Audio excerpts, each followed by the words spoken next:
In the Pacific, around the islands of Micronesia, lie shipwrecks that are witness to a war between humans. Their guns are long since quiet, but once a year the animals now living in and around them bombard the sea with their eggs and sperm. On the bridges of battleships haunted by corals, the funnels no longer emit smoke, but eggs.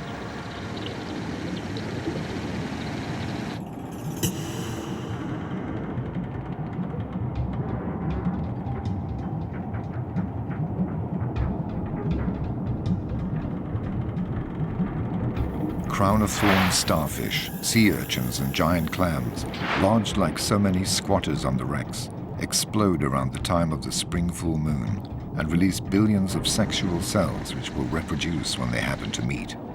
On the sides of the shell-studded battleships, the fertilized eggs grow, become larvae and mingle with the mass of plankton. There the predators await and swallow them in vast quantities.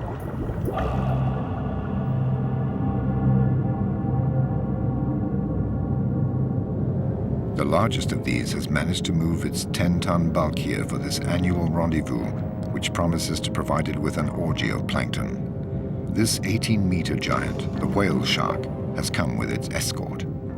Jacks take advantage of the hydrodynamic effect it creates to travel more quickly and without effort.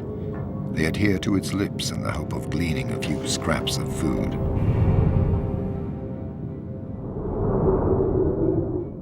Remoras stick to the whale shark's tail with their suckers. They too are waiting for a few leftovers.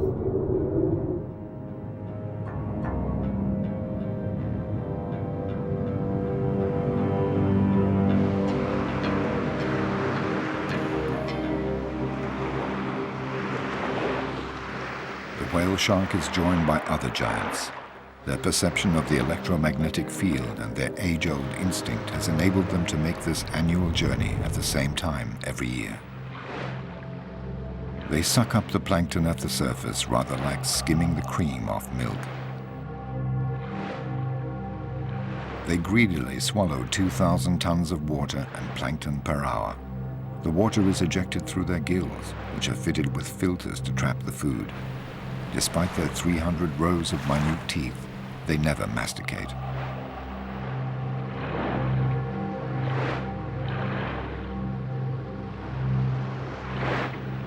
Their horizontal swimming enables them to feed continuously while clearing their filters of the excessive plankton.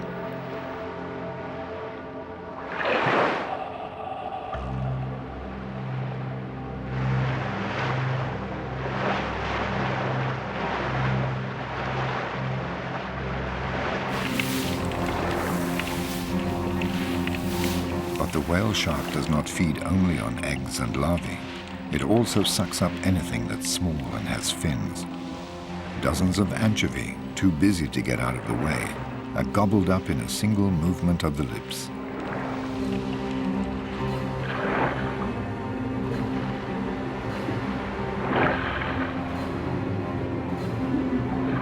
When the school of anchovy takes flight, the shark heaves itself back round towards it. The anchovy then seek to protect themselves by twirling around its body.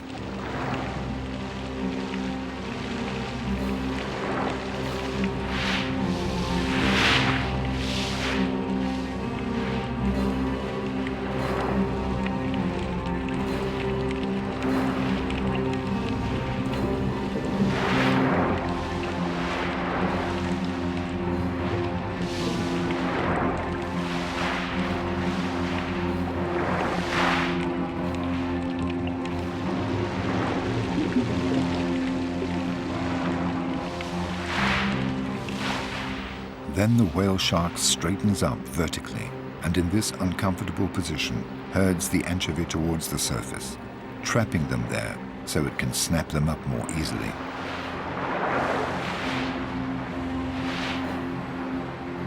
You are never alone in the ocean. Inquisitive sea lions come to see this great beast which is feeding on anchovy in their own hunting ground. It has left them without anchovy and is calmly gliding away. The sea lions have noticed more interesting prey, a school of steel pompanos, also attracted by the plankton. Faced with the predator, the steel pompanos regroup into battalions and close their squad's ranks. Like an army of immortals, lost in the mass, they seem invulnerable. The sea lion has a problem, focusing on a single pompano. In response to their zigzagging maneuvers, it counters by dividing up their battalion. Finally, it notices the fish that is having trouble keeping up with the rest. It isolates it and will not let go.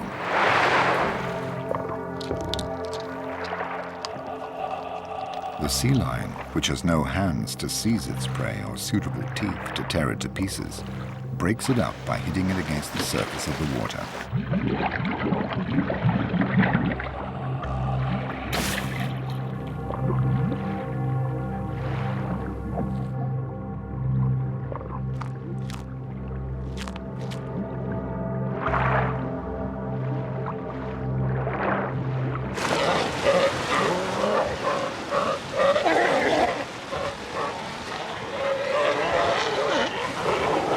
The sea lion is a mammal and likes to play for the sake of playing, often to the detriment of its prey. The turtle is a difficult prey since it has so many scales and a razor-sharp beak, so the sea lions tease it half-heartedly for a bit of fun.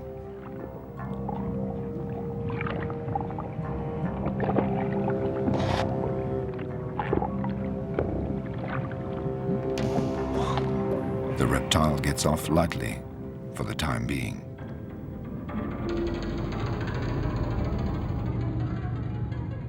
But fish also abuse the slippery surface of its shell to remove their parasites.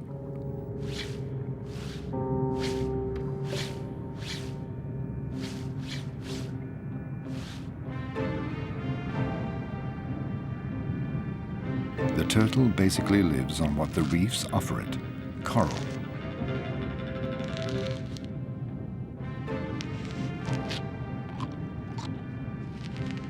While it cleans the coral, the fish clean its shell.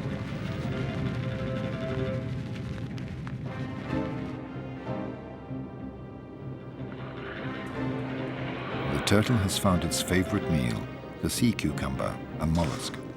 The animal tightens into a ball to avoid being bitten and is swept along by the current towards the rocks where it tries to hide.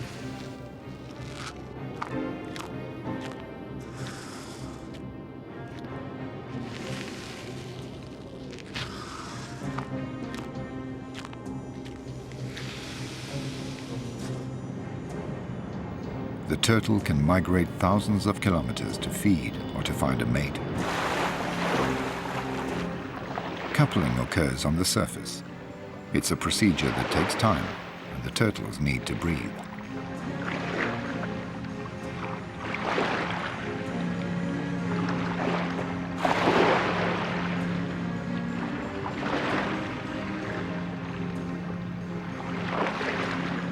In the tossing waves, the male clings on with its rear flippers, while the female wears itself out trying to recover its breath.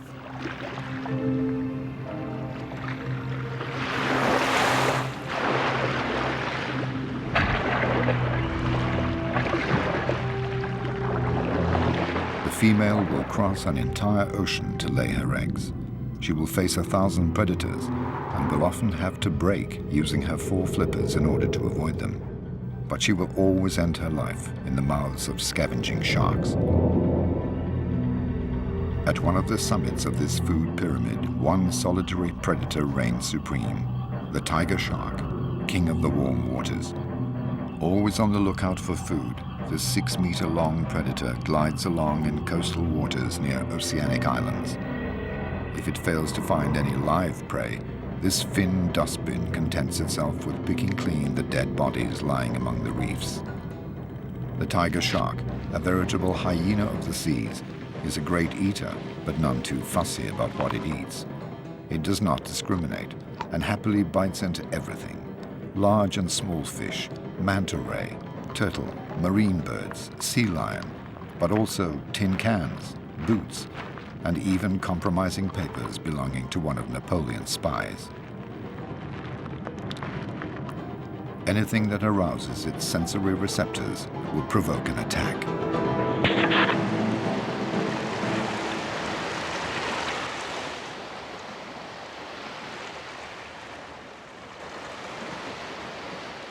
the November full moon shines over the Galapagos Islands.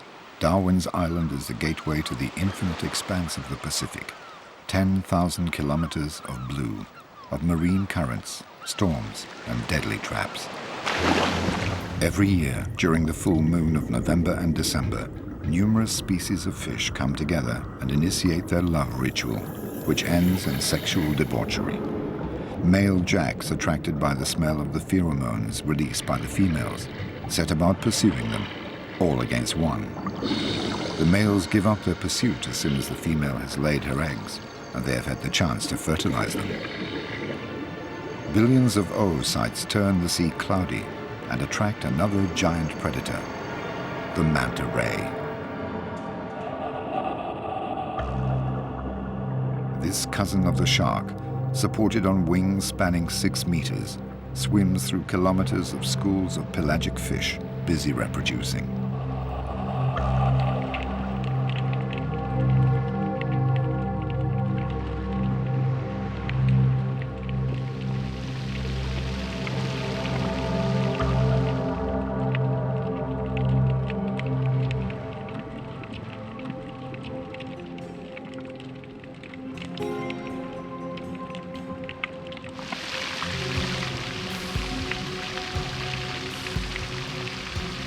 With its large mouth open, the manta guzzles down the eggs, rushing the groups of fish which close ranks.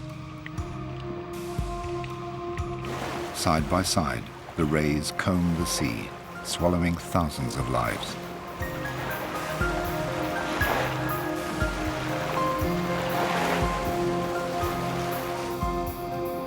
On both sides of its mouth, the manta unrolls the cephalic lobes, which it uses as a spoon to gulp down the plankton.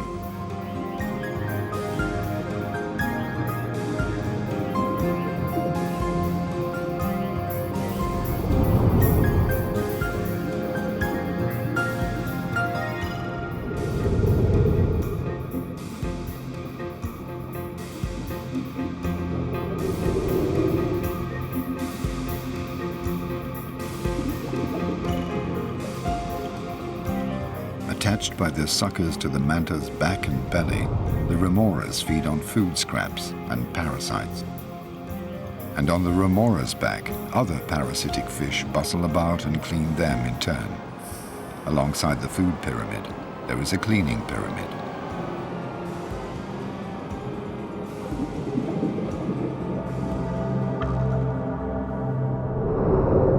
In the undersea world, no creature has hands to clean or scratch itself, so prey and predator spend a lot of time rendering such services to each other. Its meal over, the manta ray has just come to rest over a reef, always the same one, and offers its gaping mouth to the scavenging wrasse, which thoroughly rid it of its parasites.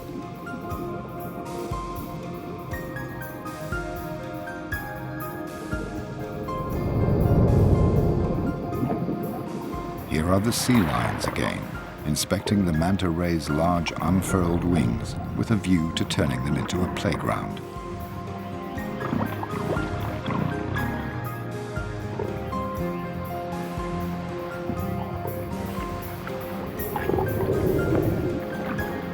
This ballet between mammal and shark has a different meaning for each. Only the sea lion is sufficiently developed to have a sense of play. It's having fun, while the manta is putting up with its antics. The sea lion discovers a new game, surfing.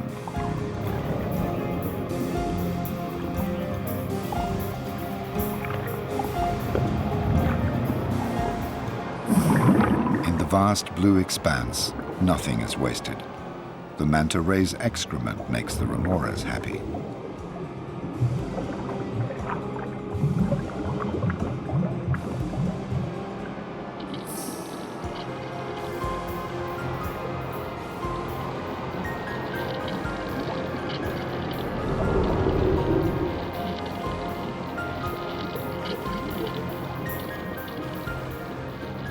In the sea, everything is recyclable and recycled.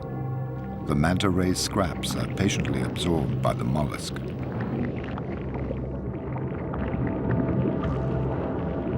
The mollusks suck up the food, grind it with their small teeth, detaching the particles and bringing them back to their oral cavity.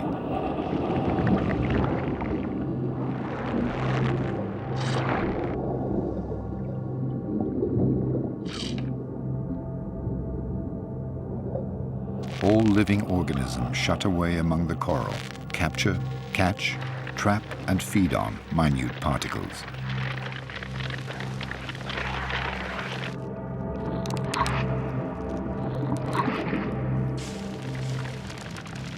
When life abounds in diversity, there is considerable interaction between animals and intensity of predation. Over the millennia, the animals invent new strategies for survival or capture. Camouflage is the most sophisticated form, where the creature attempts to blend in with the surroundings on account of its appearance, movements, or color. A crab carries an entire sea urchin in order to hide and to put off its predators. Other monsters lie in wait in the sand and only keep one eye above the surface.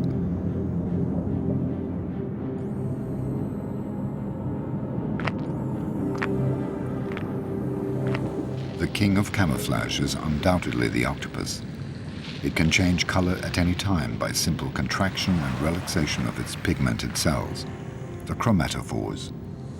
It confuses its enemy and allows it to swoop down on its prey. Its meter-long tentacles crush the large crab in a few minutes, and then its sharp beak tears it apart.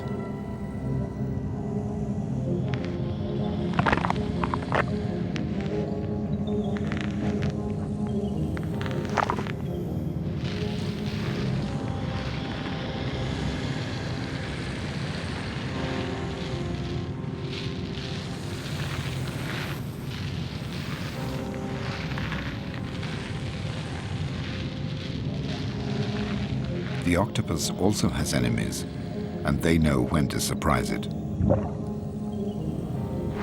Today, this female octopus is building her nest to lay her eggs. As she has no bones, she can adopt any form and can slither into the smallest of holes. There she protects herself from predators by blocking up the hole with stones. Here she lays between 100,000 and 400,000 eggs and hangs them for 2 months in cocoons no larger than grains of rice. She carefully ventilates them by fanning a current of water around them until they hatch. While she's taking care of her future offspring, she stops feeding for 2 months and will therefore die as soon as they are born. But after 30 days, the water has suddenly got colder. This will delay the hatching of the eggs. The female is weakening fast. Will she live long enough to look after her eggs until they hatch? Driven by necessity, she makes the mistake of leaving her den to look for food. Her neighbors, the moray eels, which usually distrust her, sense that the balance of power has changed.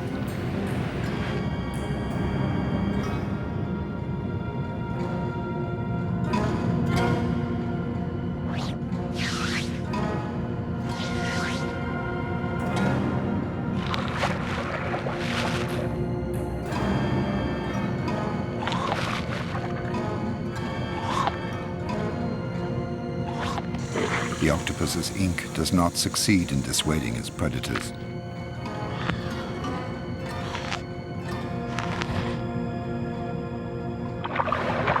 The moray eels do pirouettes, rather like crocodiles do, to tear off meat.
final struggles of a mother who wanted another month of life to ensure the survival of her babies.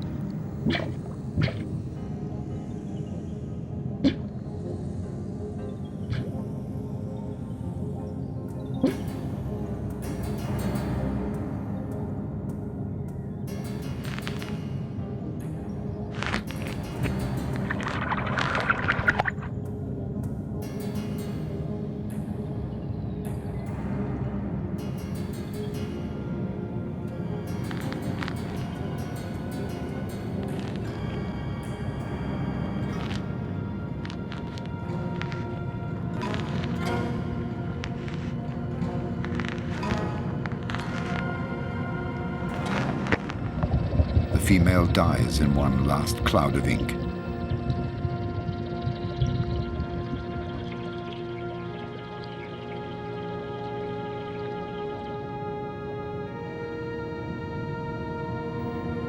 Her death means the death of all her eggs, which will dry out for lack of care. It's the time of the truth, a time when the prey cleans the teeth of the predator, who badly needs it.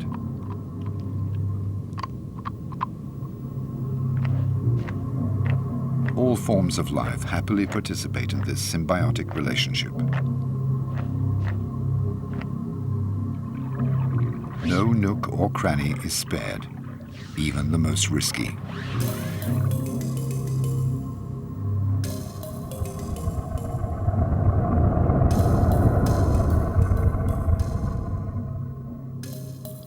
Some fish are more cautious and don't entrust their flanks to others. They rid themselves of their parasites using a stone until it becomes too smooth. Or they use the coarse skin of the coral shark for their grooming.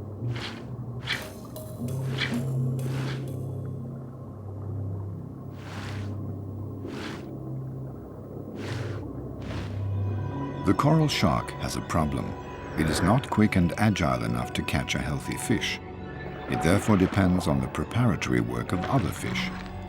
These hound an octopus and wound it. The meal is ready, and the coral shark only has to help itself. A relationship of service is also established between the coral shark and the jack. The jack sets about hunting. It attacks and wounds an ailing Creole fish. The Creole fish shelters in a cavity. The whole population of the reef comes rushing in for the kill. But the sharks drive all the other creatures away and fight over the prey. It's every shark for itself. It's a matter of seeing who will be most adept at working its way into the rock crevice.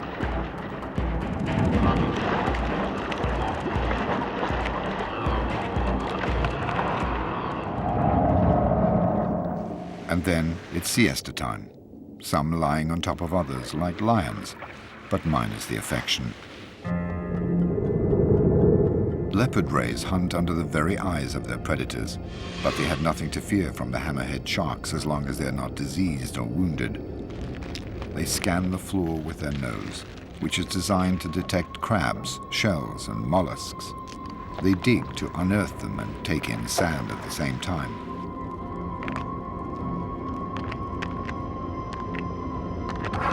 Despite their powerful jaws, they sometimes have difficulty grinding shells that are too thick.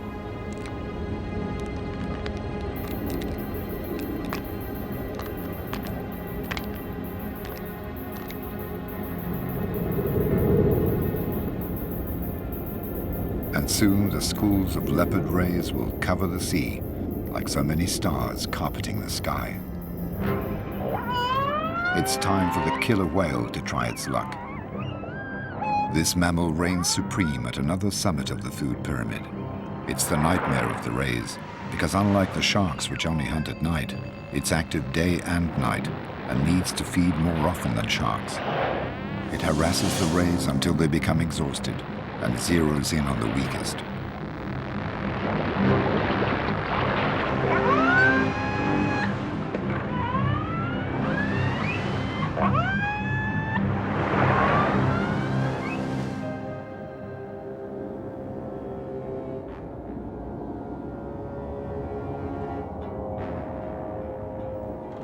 In the deep, night quickly takes hold.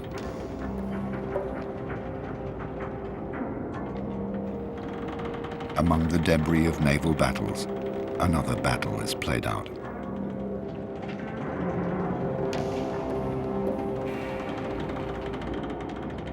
Oocytes, plankton and worms in all shapes and forms bustle about, grow and transform. Schools of young sardines begin to come together, gradually forming enormous shoals. An army of cuttlefish moves into line and maneuvers to surprise them.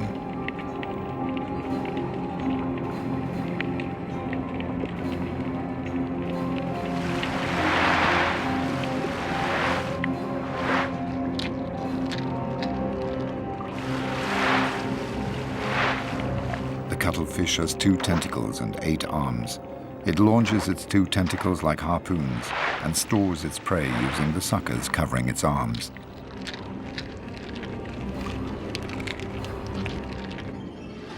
Sharks are also present. At night, the sea belongs to them. They're on the prowl to satisfy their appetite. All their prey know it, and they all lie low.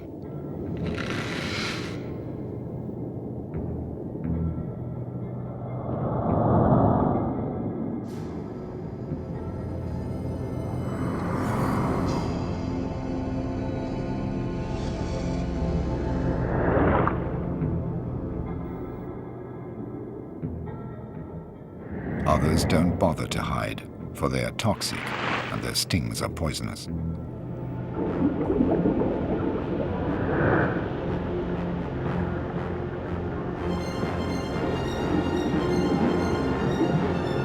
The sharks spread fear, track down hiding places, and hound those fish that panic.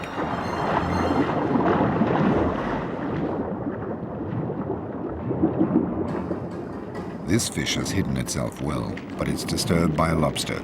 Its movements attract the attention of the pack.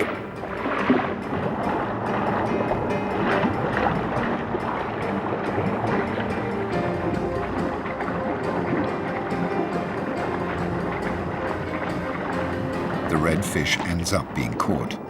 A parrotfish looks for a refuge.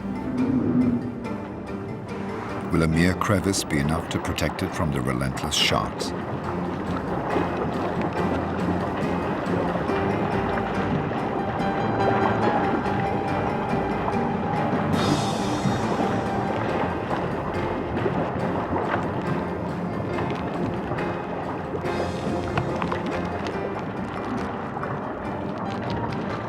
Parrotfish captured by the most skillful causes a frenzy. The sharks lose all their inhibitions and turn on each other.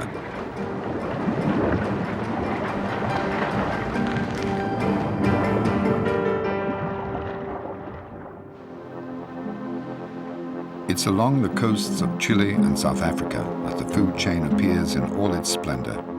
Cold currents trapped between the coasts and the continental shelf travel northwards where they mix with the warm waters. This cold current is rich in plankton and attracts schools of pelagic fish, such as sardines, which use it as their staple diet. Enormous shoals of sardines are formed, covering several hundred kilometers, and are driven by the cold current surging up the coasts toward the warm waters where they will breed.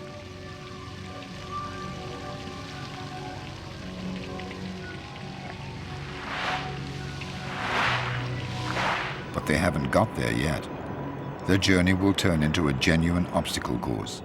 All the sea's predators will be converging on them, starting with the schools of jacks, whose equivalent on dry land are packs of wild dogs.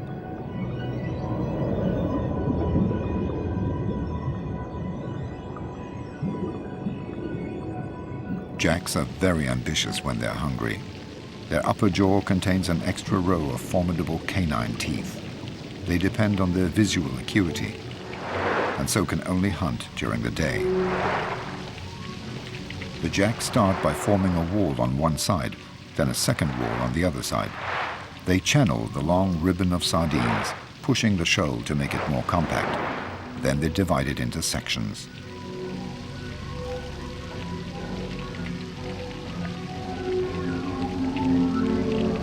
The sardines close ranks, squeezing up against each other. Finally, the jacks isolate a group, pursue it, and drive it towards the surface. Then they proceed to attack.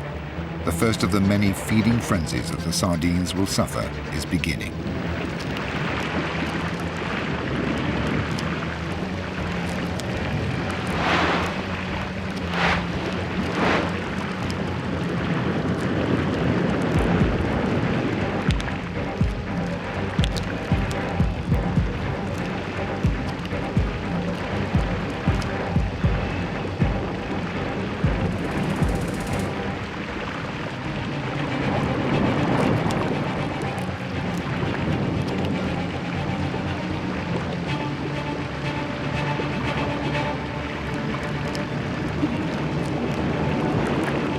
The sea is suddenly awash with millions of scales and pieces of flesh.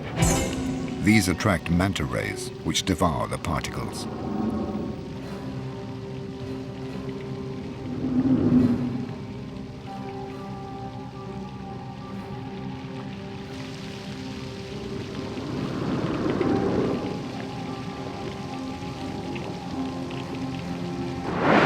Then, when the jack's frenzy has died down, larger though no less voracious fish take over. The wounded or dead sardines fall through the water at a breathtaking speed, but will not have time to reach the ocean bed.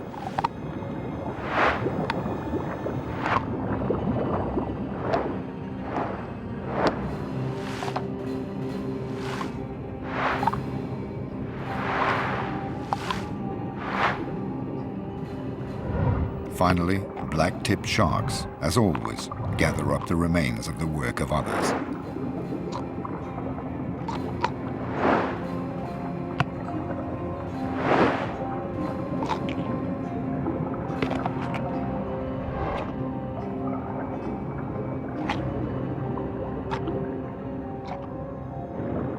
When the sardines have all been devoured, the jacks regroup. They feel heavier, they digest, and it's their turn to be vulnerable as they close ranks again. They have sensed the threat of their predator, the bottlenose dolphin.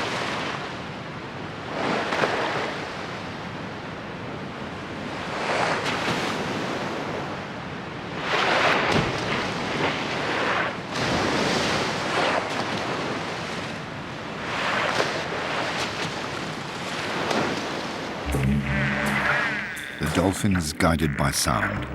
It sends sound signals which hit the fish and bounce back to its lower jaw in the form of images. Once it has seen a jack that is weaker than the others, it doesn't let it go. The jacks have no other defense but to scatter.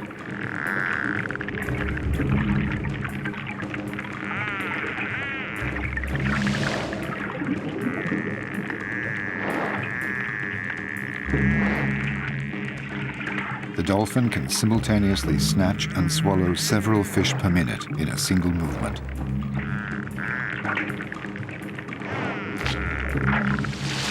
After 6 minutes, the bottlenose dolphin has to return to the surface to breathe.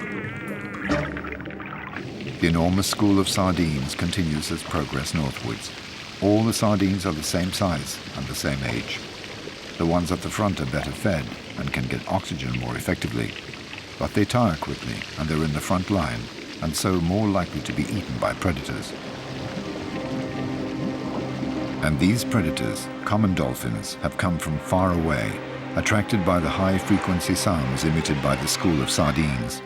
Dolphins have a very keen sense of hearing when they're hungry.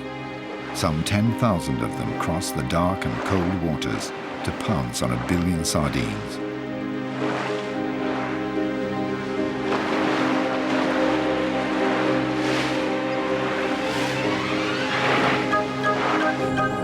They're all there, the females with their young pressed against their belly, supervised by groups of male guardians. The oldest trail at the rear.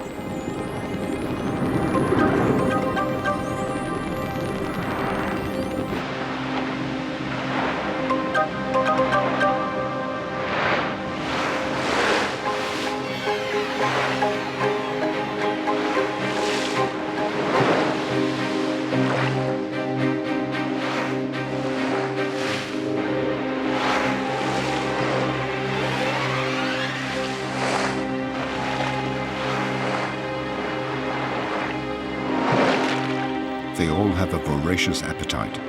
They communicate their enthusiasm and fine-tune their hunting strategy. The well-organized dolphins dive under the shoal of sardines and push it up towards the surface. All they have to do now is open their mouths and help themselves.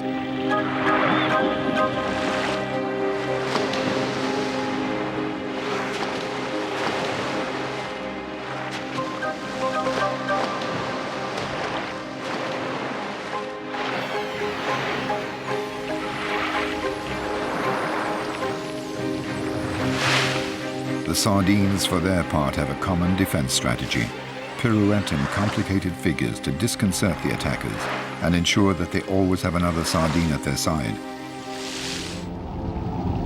Sharks have a keen sense of smell when they're hungry.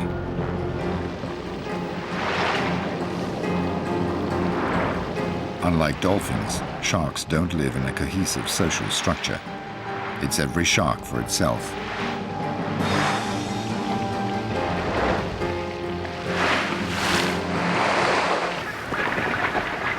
A fourth species of predator has noticed the shoal. Colonies of gannets cover 200 kilometers a day to go and fish. The gannet has very keen eyesight when it's hungry. From above, it sees the school of sardines that has been pushed up near the surface by the dolphins, and which is now increasingly compact. The gannet floats like a buoy, so it has to dive at 100 kilometers an hour in order to pierce the surface of the water. At the last moment, it folds back its wings to avoid smashing them, thus creating a hydrodynamic form.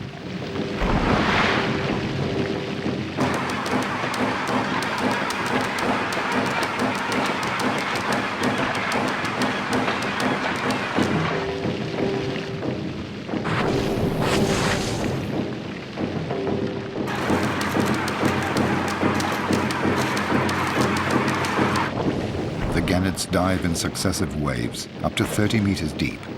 Sometimes the shoal manages to place itself beyond the reach of the birds' beaks, and the gannets tire.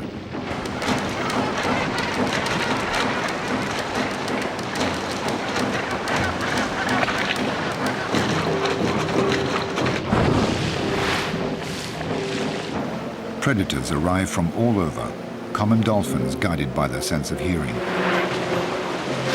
gannets by their eyesight, and sharks by their sense of smell.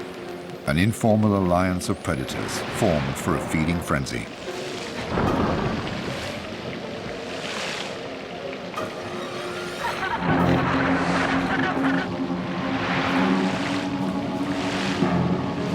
And soon the greatest predator will make its presence felt: the bride whale.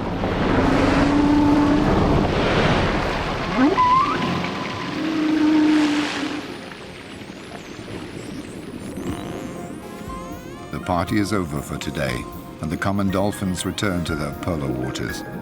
They express their contentment, sharing their excitement, and regaling their young with lengthy tales of the hunting adventure. For the young are there too. They have not taken part in the hunt, but they have observed it, hidden beneath the belly of the adult females. The females took it in turns to dissuade the sharks from coming near until they had all eaten their fill.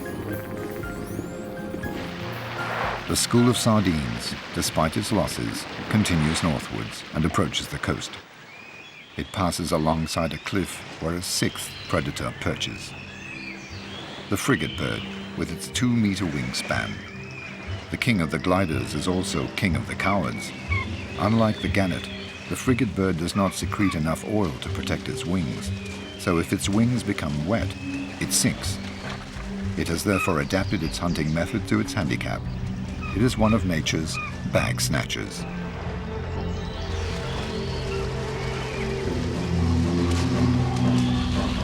Under the water, the sharks jam an isolated school of sardines up against the surface to finish it off.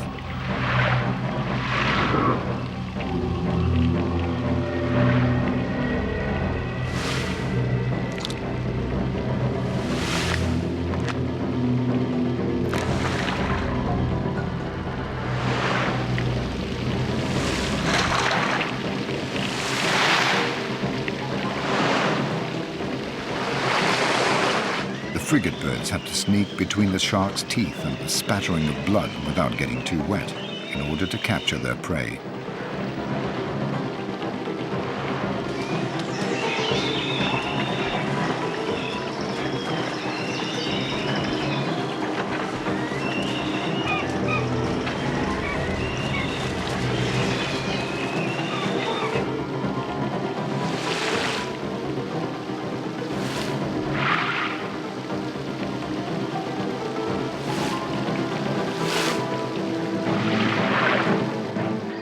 When one of the frigate birds captures a sardine, all the others hurl themselves onto it to get their share. Finally, what remains of the School of Sardines arrives in the warm waters of the north to breed there. For many of the older sardines that have already made the journey often, this will be the last one, because the food chain is dominated by one supreme, invisible predator, Homo sapiens. The overly warm waters, the stress created by the predators, and asphyxia due to the sardine's compact formation have caused collateral damage.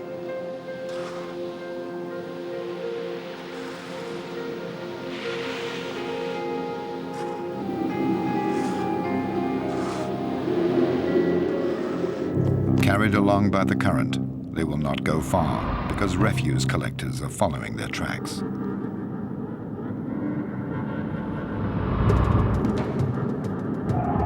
The cleaners of the seas work furiously at emptying every reef and every crevice.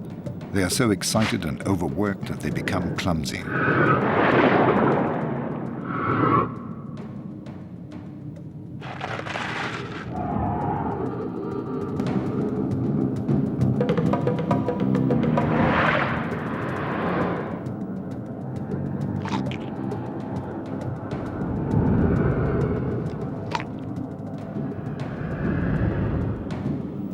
Everything is cleaned. Thanks to the sharks, the sea will always be clean. This one-month frenzy comes to an end when the ferocious predator turns into a docile patient, imploring a wrasse to clean its teeth.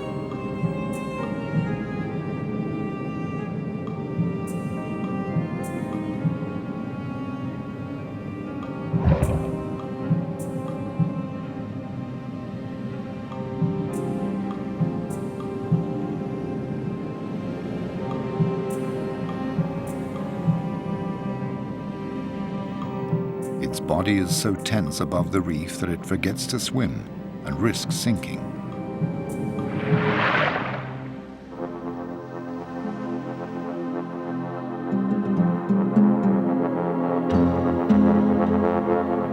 The southernmost tip of Africa, at the Cape of Good Hope, where the warm waters of the Indian Ocean meet the cold waters of the Atlantic, is where we find the largest of the predators, the great white shark. It lords it over a large area containing a dozen colonies of sea lions, its favorite prey.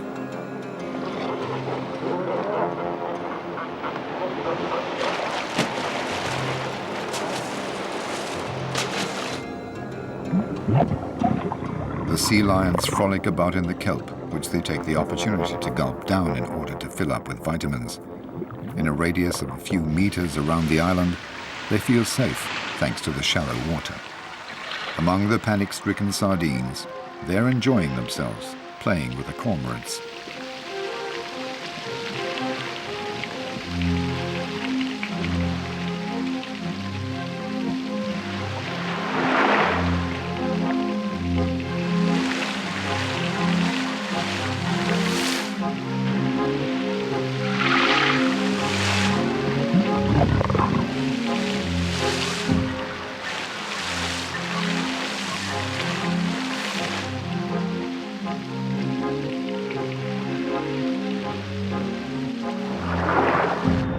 A few meters away, the great white sharks are patrolling, waiting for a sea lion to get carried away with the game and make a mistake.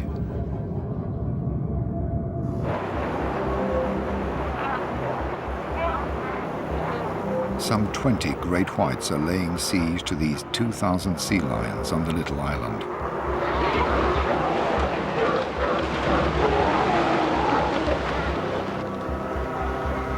the island is a fortress surrounded by a circle of death.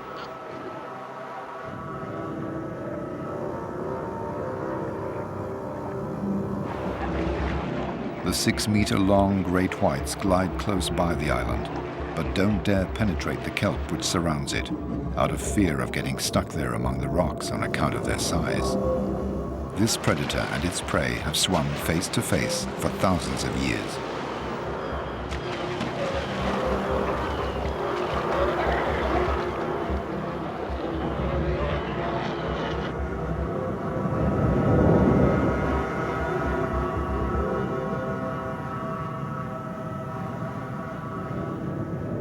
But in order to go and look for food in the sea lions have to take the risk of crossing the circle of death.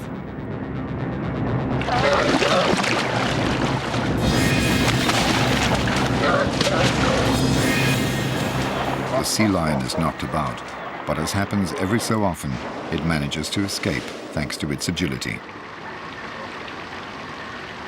Back to the School of Sardines. Surviving fragments are returning to cold water.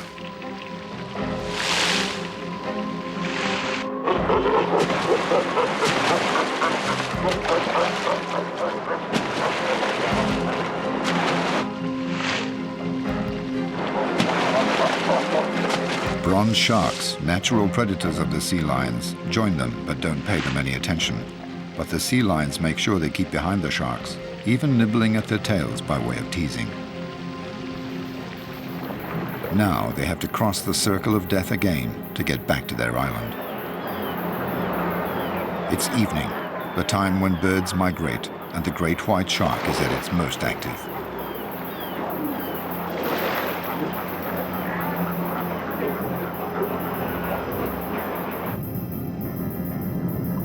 For their part, the sea lions are tired after their long journey and are less vigilant.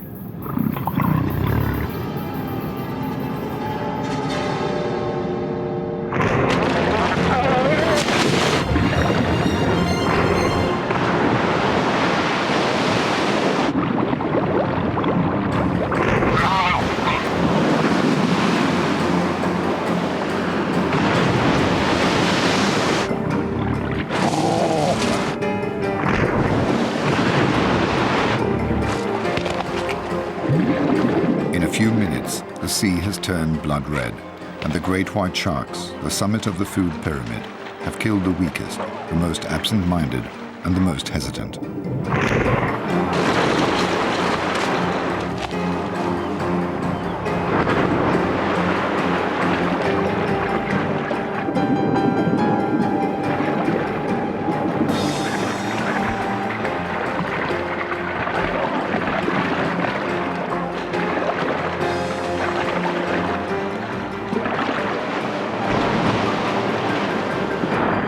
Over the course of thousands of years, each animal in its own way has brought about a natural selection amongst its prey. It has enabled its species to reproduce only its best elements in order to survive, evolve, adapt, and become stronger. In the sea, as on land, failure to adapt leads to extinction.